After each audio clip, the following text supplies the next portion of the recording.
Welcome to the Sheth Leadership Academy Lectures Series, a series of lectures delivered by Professor Jagdish Sheth, one of the top thinkers in consumer behavior, competitive strategy, globalization, and changing demographics. He is the author of numerous books such as Chindia Rising and The Rule of Three. I hope you enjoy this lecture on the globalization of innovation. As we all know, innovation has become probably the mantra of the 21st century, not only just for the Silicon Valley and the kinds of enterprises that we have created, such as Facebook or Google even. None of these were in existence before the start of this new millennium. I don't think it's limited to the cell phone technology, the Silicon Valley, the memory chips, the smartphones, but innovation has become sort of the real competitive advantage of nations. This move is worldwide, but I think what we have not understood is whether innovation should follow the traditional pattern where you invent, you get the patents, you commercialize in a domestic market, and then the international market is almost an afterthought, especially if you are in a large domestic economy such as the United States or European Union, and to some extent India and China. So this domestic orientation often comes in from utilizing or gaining the full potential of an innovation. So I'm going to primarily talk about putting a sense of urgency about why a company or a nation for that matter, either through policy or through market processes, must think about globalizing the innovation the day they invent or the day they patent for files. That's the intent of the lecture, and we'll give you the rationale and all the challenges one encounters if you go global with your innovation.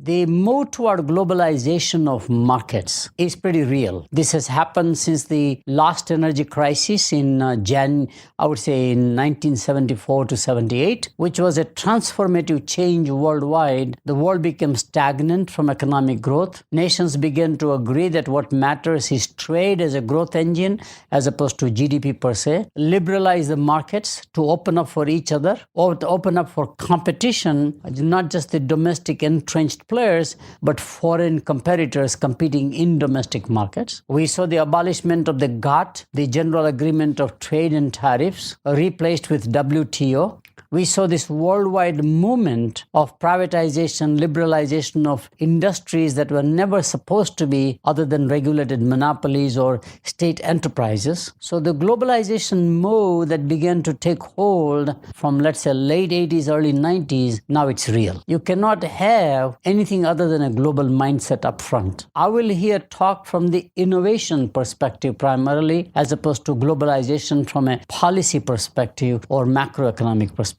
Why globalization of innovation is necessary, and I have identified four main reasons.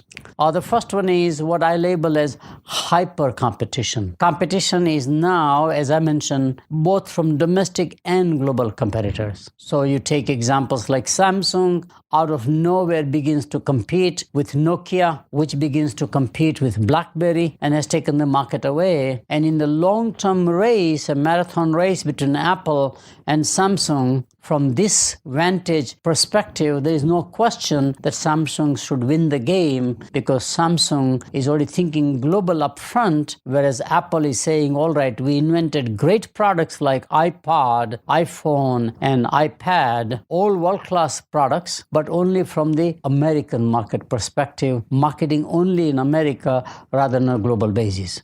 Now, if you don't believe that is real, then one can think about what happened to the PC business. Dell Computers remain mostly North American in its orientation. HP, Hewlett-Packard also remain mostly sort of a North America orientation or advanced country orientation primarily, and they've lost the race already. The PC business is pretty practically gone from the North American domination. We invented the PC, we commercialized the PC, we are going to lose the PC PC business. Lenovo is number one because they began on a global basis by buying out IBM ThinkPad. And therefore, they created a global presence. They have a global mindset. And by the way, it is not limited just to PC or to cell phones or to networks. Think about AT&T, large enterprise on the wireless side, but strictly North American. On the other hand, Verizon, by divesting or separating the Vodafone is already a global player, and right now there is a global consolidation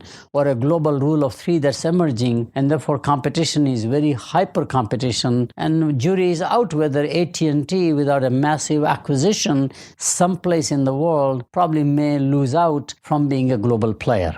Great technology the company has. AT&T Labs, independent of Bell Labs, is a great inventor, but still the jury is out whether they can truly survive in the globalization of markets and technologies by and large. Most painful example I have is Lucent, great company, basically captive old Western Electric to the AT&T or the Bell system. With the breakup of the Bell system, they had 7 baby Bells plus AT&T and a few other customers, only 8-9 customers. Could not think about globalizing, which is an irony because Western Electric earlier was a global enterprise, and only 1956 consent decree, as it is called, between AT&T and the government, they decided that AT&T manufacturing, Western Electric, will focus back domestically, divest companies called ITT, European Investment, Canada, which became Northern Telecom or Nortel, and Japan became NTT. But now globalization was very necessary. It did not happen. Merged with Alcatel, but even Alcatel Lucent combination is still limited to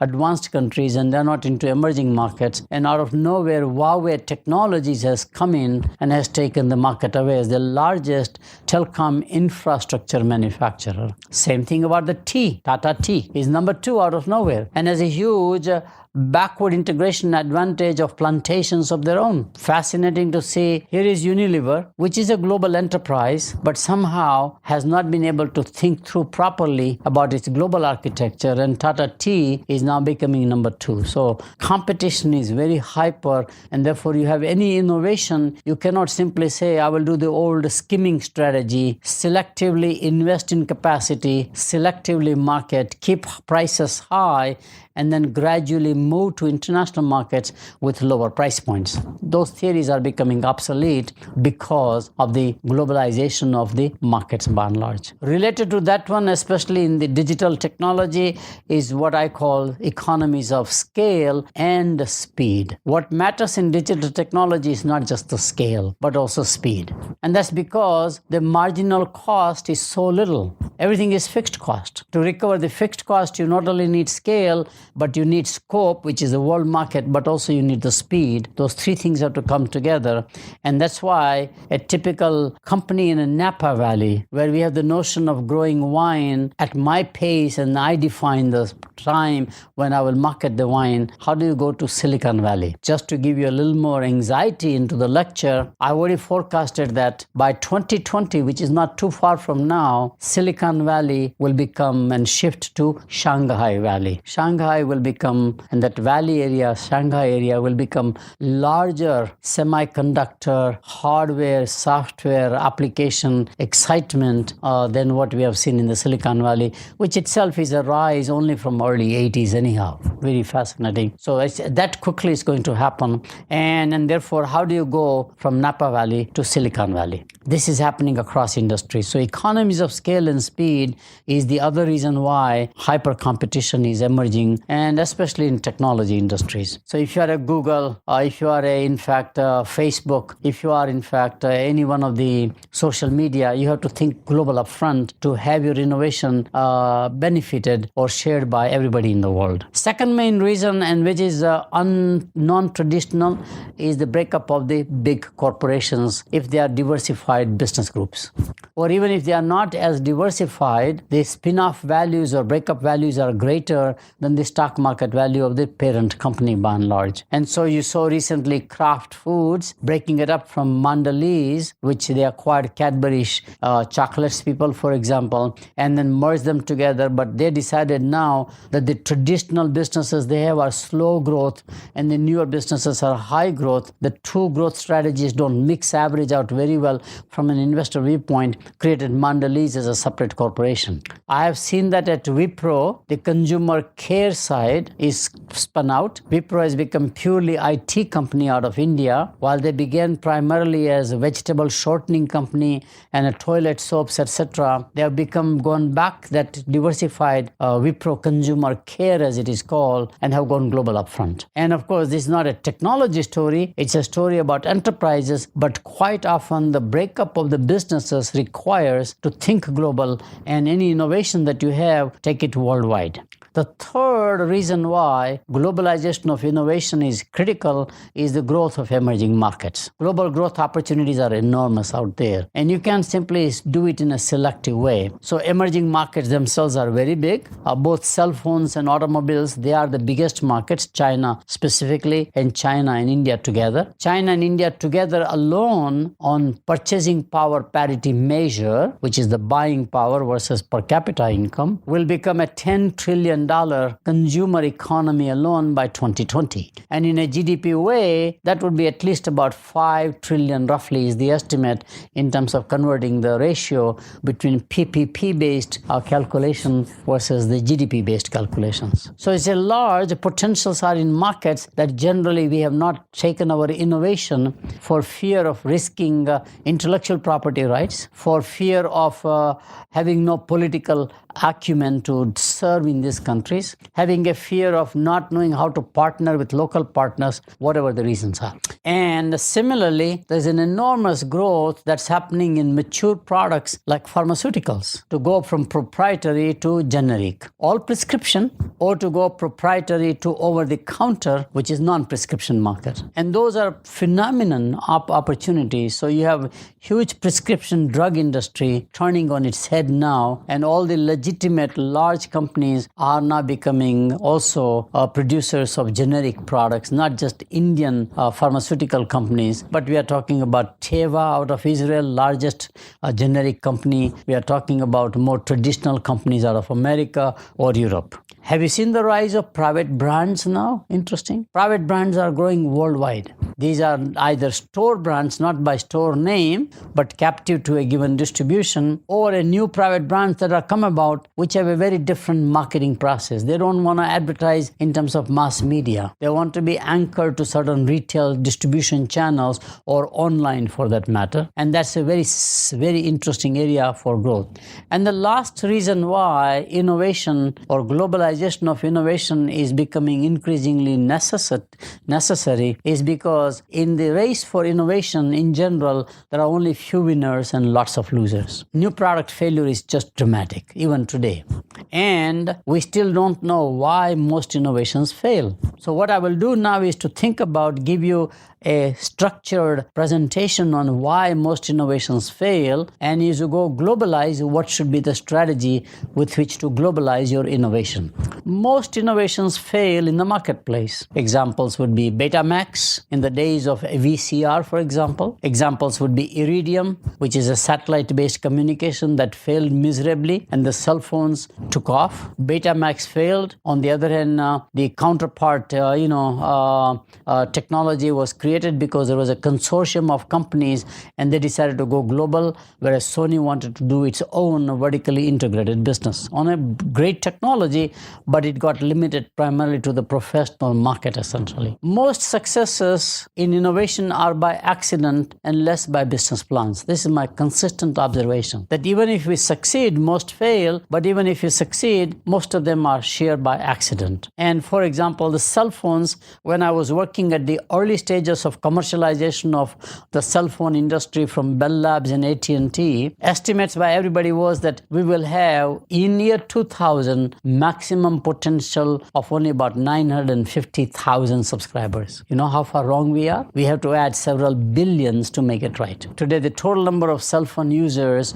or cell phones sold, the SIM cards, is already more than 4 billion, for example. Mind-boggling. Most of the market was not even in America. So one can think about cell phones as a great innovation, like television, which was a great innovation. We invent, we commercialize, and we lose it because we have a domestic mindset. And these failures of new products and innovations is still very large despite a lot of prior market research and a lot of publicity.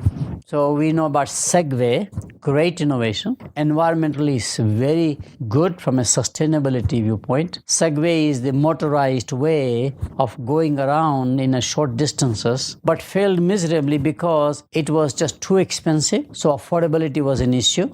Distribution was not right. So accessibility was an issue.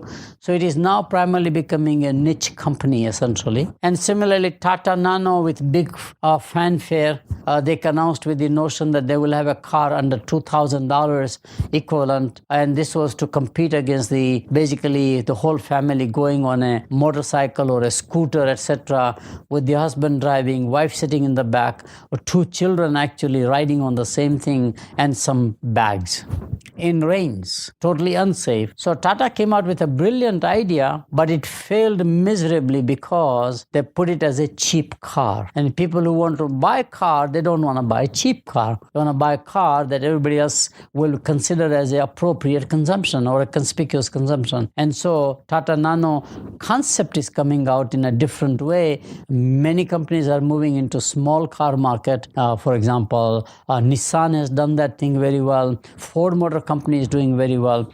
Of course, Indian company Maruti is the biggest one, and they really began the pioneering work actually.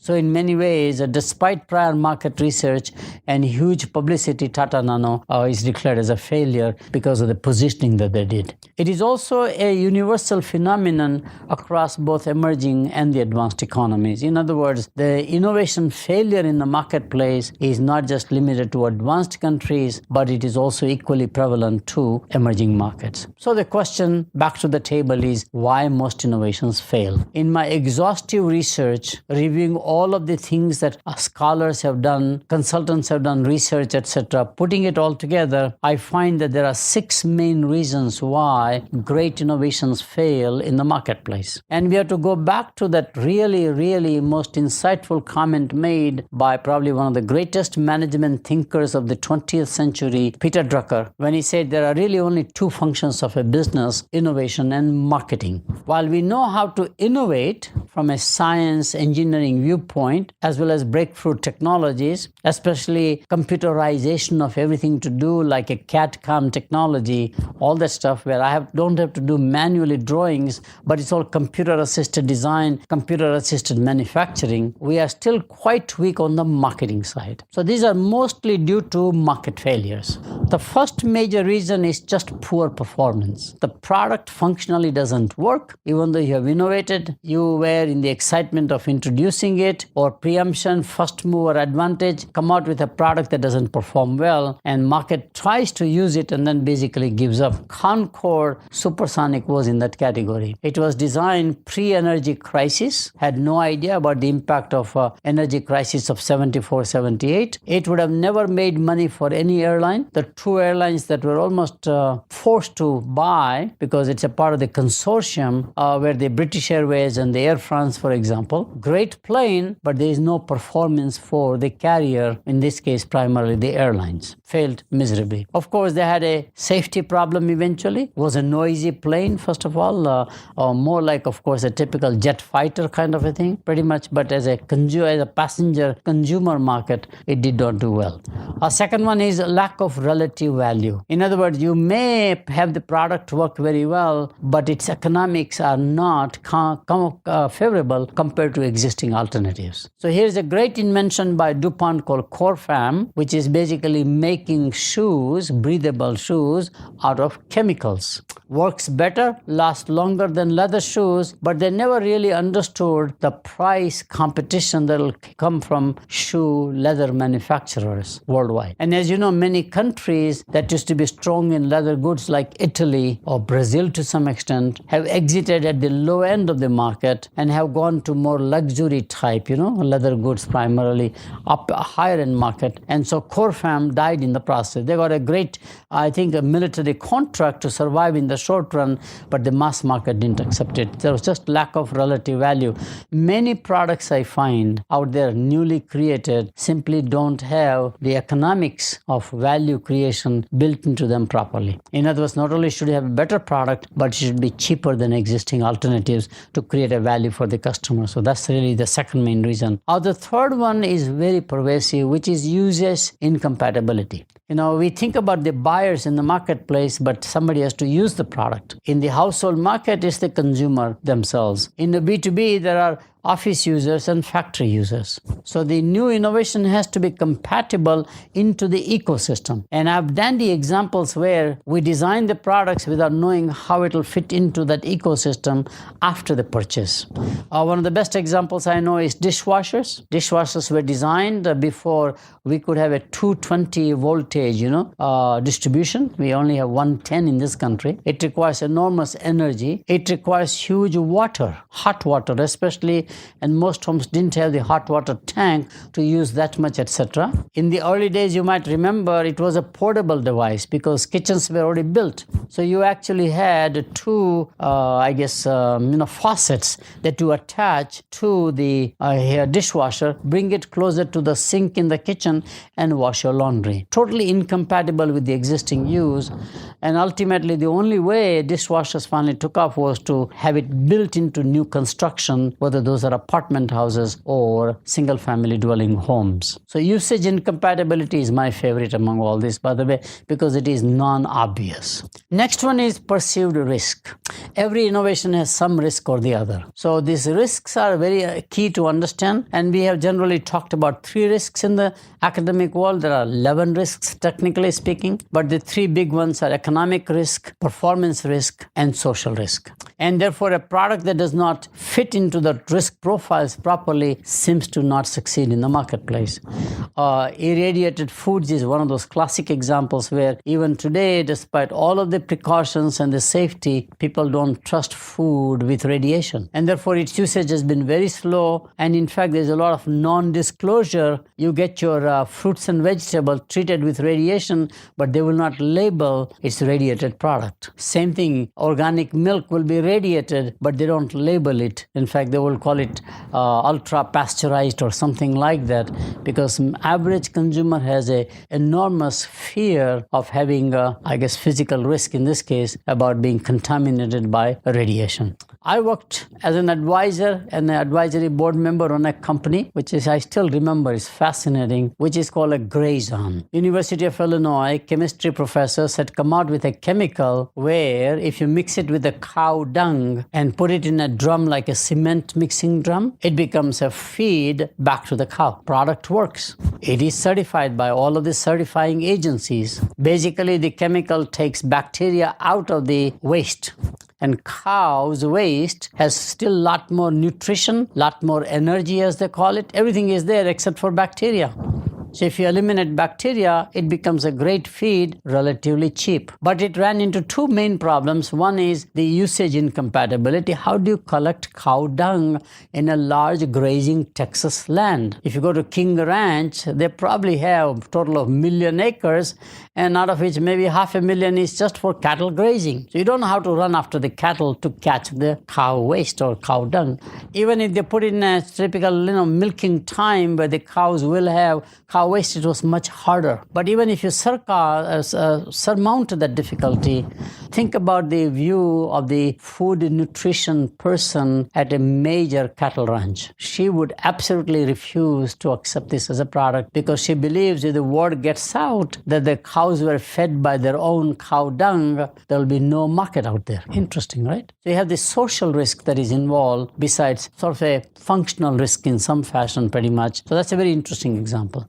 Next one is tradition in the same category. Our tradition is very important, especially in the farming community again. So I remember a case study I used to teach where some brilliant young entrepreneur wanted to put contact lenses in the eyes of chicken. First of all, I say, why? But he has a legitimate case. Most chicken cannibalize each other. So historically, traditionally, you debeak the little chicks before they grow, and when you put them into a coop, the cannibalization drops from 25% to maybe less than 9%. But debeaking itself is a painful process. There's a shock, etc. So he came out with an idea that the best way is to basically change the perfect vision of a chicken 20/20 into blurring it with a contact lens, the reverse use of contact lens.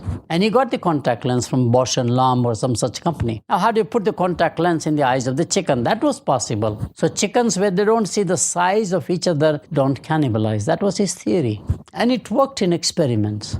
But you go to a farmer and say, let's make your chicken high-tech by putting contact lens, you're going to see a major skepticism. He does not want to be the first farmer to be laughed at by his neighbors. So the traditions come in the way. In fact, traditions are one of the biggest reasons why most innovations fail, especially if they challenge the existing prevailing habits or cultures of the society. And the last one and the sixth one why most innovations fail is negative image. So Indian machine tools, great country, building heavy engineering products, but somehow the world thinks India is a country of roaming chows and snake charmers, maybe great philosophers, maybe good fakirs, or sadhus or gurus, whatever you call them, but they cannot be in the modern industrial age by building machine tools for milling machines, drilling machines, for metal bending machines kind of stuff. But India did good machine tools, and therefore the image of country of origin came in the way. The negative image became the key bottleneck. And of course, I did a major research project to show how to overcome that particular image problem by, let's say, aligning with Eastern European countries, having physical delegations who come to India and look at the most modern factory. And we wanted to make sure that in front of the modern factory, there is a snake charmer, which means you have these contradictory realities can coexist at the same time to change the mind and the stereotype of the people about India in the industrial age. Of course, today, India has advanced very well through software technology, and today Indian scientists and engineers are highly admired worldwide. But that's really what it is about. So there are 6 factors. These all come into the play in a very big way in the rest of the world. So what are the challenges when you try to globalize innovations? And I find 4 major challenges which comes from a framework created by Pankaj Gemawat, who used to be at Harvard University. And he wrote a very interesting paper called Distance Still Matters. In the early 80s, there was a debate created by Theodore Levitt, who was another major professor at Harvard University, wrote classic papers like Marketing Myopia, and he came out with an advocacy position that standardization or globalization of products is inevitable, must happen. Don't spend money in creating separate brands, separate models, etc. for each country because that's too expensive, which makes perfect sense after the first energy crisis, 74, 78. We were doing totally re-engineering the corporation, downsizing, outsizing, and all the stuff by and large, and we were outsourcing. So it was a perfect article for the time, but Gemawat began to question that in the 90s and published a paper where he came out with the argument that distance between the country that innovates and the rest of the world, there is some sort of a distance, and he identified 4 separate distances. A cultural distance, which means the country has different faith system, different language, different historical origin, and therefore you have that cultural distance. Administrative hurdles, very commonly a country has their own rules, regulations, so you have to make product adapt to those rules, regulations. The geopolitical distance, do you have the same ideology as we have it? I mean, in America, we are very capitalistic, but the rest of the world may not be as capitalistic. Some of them may still have the legacy of communism, for example, and therefore their whole whole belief system from a policy or advocacy viewpoint is different. So geopolitical distance is one more area that he identified. And of course, economic distance, which means how mature or how advanced the country is. So you have the typical low-income economies who are becoming middle income, transitioning out, and there are norms about what is the annual wage that a person should earn in low income, etc. And the question is that if you are an advanced country trying to do business with an emerging market, the affordability and the accessibility may not be the same. That was his theory. I think the same four factors are relevant when you try to globalize innovations. They come in the way. And hence, many companies not only fail domestically, but they fail second time around when they go international. We have typical examples of automobile companies failing, McDonald's failing at one time, fast food companies, etc. And now they're all learning how to globalize their ideas and innovations. So how do you globalize? I've identified 6 different processes. The first 3 are much more true when you have those administrative obstacles or distances in a much bigger way. And then the last 3 are ones where those distances are not as prevalent or not as relevant. So the first major strategy is licensing. I'm a very strong believer in licensing as opposed to proprietary making, manufacturing, selling, and distributing your own products. Licensing gets you global very fast. And it often becomes a de facto standard. And licensing is that in each market you have a local partner who has access to the market or he knows how to enter the market and they can expand. So you are basically having a 1,000 flowers bloom kind of a notion pretty much. I also find in my consulting work, especially with Texas Instruments, that often the royalty income on the same R&D innovation is far superior than the manufacturing income. I looked at Texas Instrument data, found $600 million on their balance sheet as an R&D budget, generating $1.4 billion in royalty. There is no manufacturing that can get you that kind of a return. And you don't have any headaches of getting the environmental approval, all of the union issues when you start manufacturing on your own by and large. So I'm a very strong believer that royalty through licensing is a great way of making money if you have a very good innovation of some sort. And the examples are that IBM, while it is itself out of the PC business, actually still earns significant revenue because all PC compatibles have to use IBM architecture. I was on the board of a stem cell company, stem cell preservation, from the umbilical cord of the newborn baby. And these stem cells are stored in case the child, when they are growing up, has any genetic defects or difficulties. And you can grow the stem cells and try to repair or replace the damaged organs or damaged whatever it is, by and large. Cryocell International, we found that the biggest markets were Mexico and India. And both places licensing was the right approach, and India has become a significant royalty generator for the company, while in the US market, they are just growing slowly rather than a rapid growth that would be possible. And as I mentioned about Texas Instruments earlier. The second major approach is franchising. So if you have an idea, if you have an operational excellence, how do you franchise it? How do you franchise your know-how, if nothing else, or an invention even?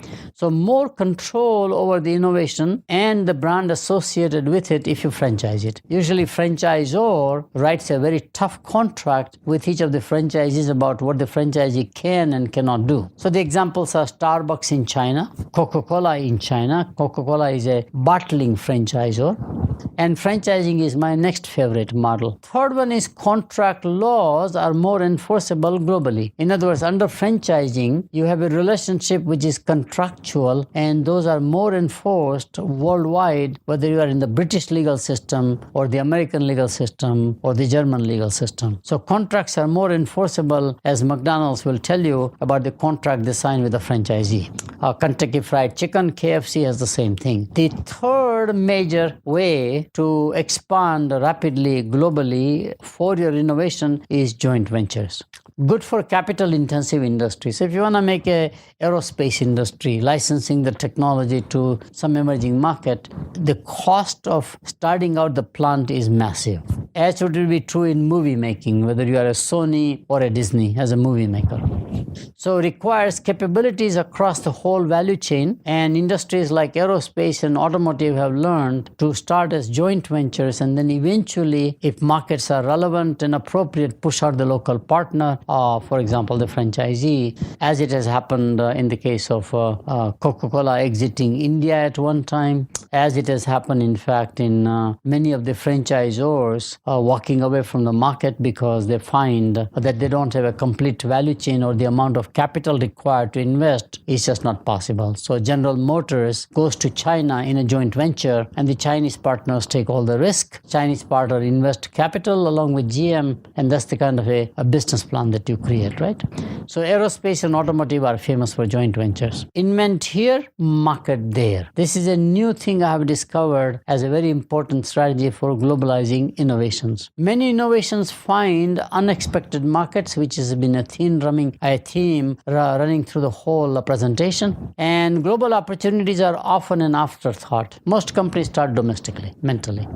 So examples are Air2Web, an Atlanta-based company that is into SMS and messaging. And suddenly they are struggling in the US market for whatever reason.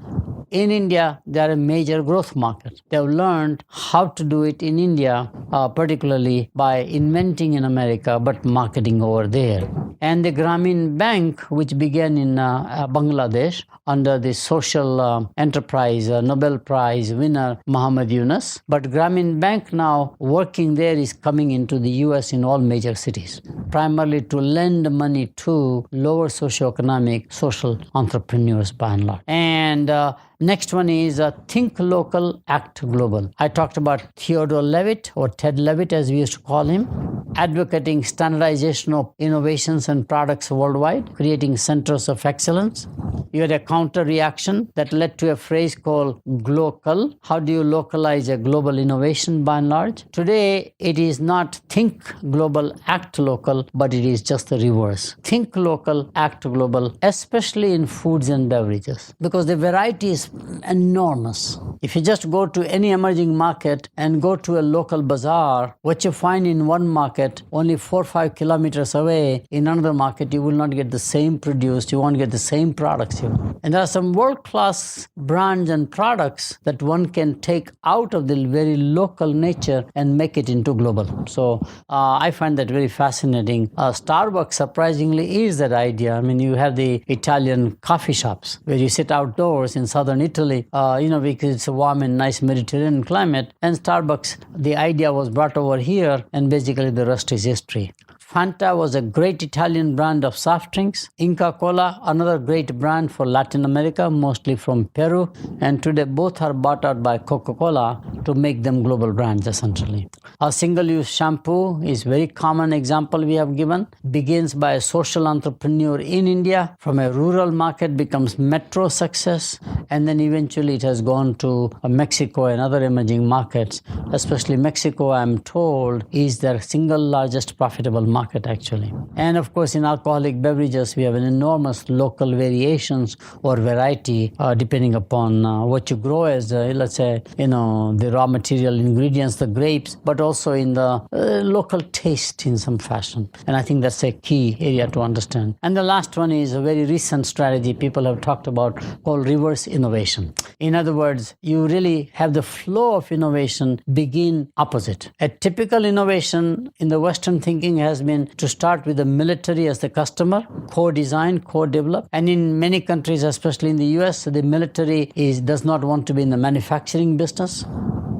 And therefore, they allow the technology co-created in the hands of a vendor or a manufacturer, basically a defense contractor of some sort. And so starting at that level, which is the old model, today in the Silicon Valley age or the digital age, one has to do reverse. Like the digital cameras, you start at the low end and you go upward. So that's the kind of a thing I'm talking about, consumer to military rather than military to consumer.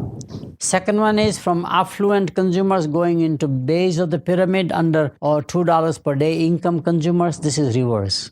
You start innovation in the base of the pyramid and take it worldwide and actually upscale it if necessary as you go to advanced countries. Actually, many of the base of the pyramid market offerings are now made into fashion expression or a fashion statement as they go abroad in many ways. That's happening with food, that's happening with clothing. Low-cost portable medical devices. This is a major reverse innovation strategy where it says you invent over there and then take it worldwide. So LDC as well as LED are very clear examples in lighting. iPad is becoming like that pretty much. You start with an iPad and then you make iPad for the industrial use much stronger, much more expensive in the process. And just recently I heard, I still can't believe the story about a toilet soap in India called Mysore Sandal Soap. In my generation, it was a favorite brand of soap, slightly upscale compared to a Unilever brand like Lux, for example, or Lifebuoy. So people who wanted to be aspiring bought sort of Mysore Sandal Soap along with others, what they would call premium soaps in some fashion. And I was just told that Mysore Sandal Soap now has learned the gift-giving market, and they have now come out with a one piece of soap, $15. Think about that. It's more than a good bottle of wine. And the cheap brands or brands at low price points are struggling. So it's a reverse innovation again here, where you begin at a low-priced product and upscale yourself, or upscale the brand of traditional products. So let's conclude this lecture.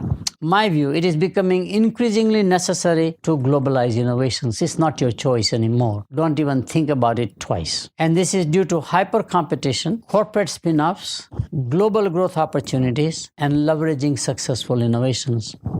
Most innovations fail in the marketplace due to poor performance, incompatibility, high risk, social, economic, physical, and lack of relative value. I think lack of relative value is much more common than we are willing to admit. There are four major challenges in globalizing innovations. They are cultural, administrative, geopolitical, and economic. Distance still matters. And there are 6 ways to globalize innovations. They are the traditional licensing, my favorite, franchising, another favorite, joint ventures, I'm less favorable because most joint ventures fail, but there's no choice. Sometimes you have to do it because of the capital intensity, government approval process of that particular industry. But the newer strategies are invent here, market there, both ways. Emerging market invention into advanced countries, advanced market innovations into emerging markets. Think local, act global, opposite of what we taught. Think global, act local, called glocal. This is reverse of glocal, where you start very small market, or bottom of the pyramid market, a given innovation, create an innovation, but then take it worldwide. And reverse innovation is related concept pretty much, and therefore it goes along with the same process by and large. So let me just conclude that the first 3 strategies for rapid globalization, licensing, franchising, and joint ventures are appropriate, especially when the 4 distances of culture, administration or regulation, geopolitical differences, as well as the economic development of the nation are prevalent, and then the rest of them are much more versatile strategies by and large. Thanks for listening to this lecture on the globalization of innovation with Professor Jagdish Sheth. For more about Professor Sheth and the Sheth Leadership Academy, visit www.shethleadershipacademy.com.